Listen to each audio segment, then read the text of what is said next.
నమస్కారం, ఎల్జేసీ TV news కి స్వాగతం. పులిచింతల నుంచి 65,000 క్యూసెక్లు దిగువకు విడుదల. ప్రకాశం బ్యారేజ్ వద్దకు భారీగా వరద నీటి ప్రవాహం. నదీ పరివాహక ప్రాంత ప్రజలు అప్రమత్తంగా ఉండాలని హెచ్చరించిన అధికారులు. విజయవాడ ప్రకాశం బ్యారేజ్ వద్ద వరద ఉధృతి క్రమంగా పెరుగుతోంది.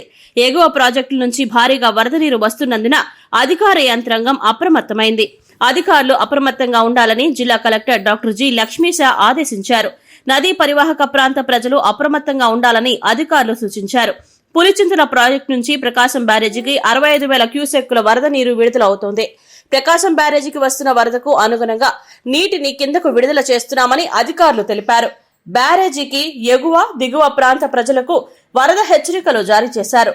ప్రకాశం బ్యారేజీకి ఈ రోజు మధ్యాహ్నానికి వరద పెరిగే అవకాశం ఉందని అధికారులు పేర్కొన్నారు.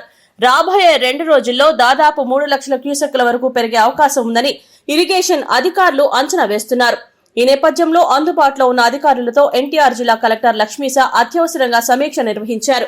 ఎన్డీఆర్ఎఫ్ సిబ్బందిని సిద్ధం చేయాలని అధికారులను కలెక్టర్ ఆదేశించారు.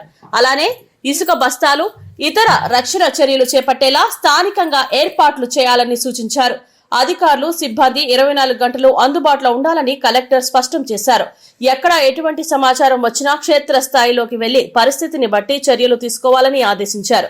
కృష్ణానదిలో ఈతకు వెళ్లడం, చేపలు పట్టడం, నాటు పడవల్లో ప్రయాణించడం వంటివి చేయవద్దని విపత్తుల నిర్వహణ సంస్థ సూచించింది.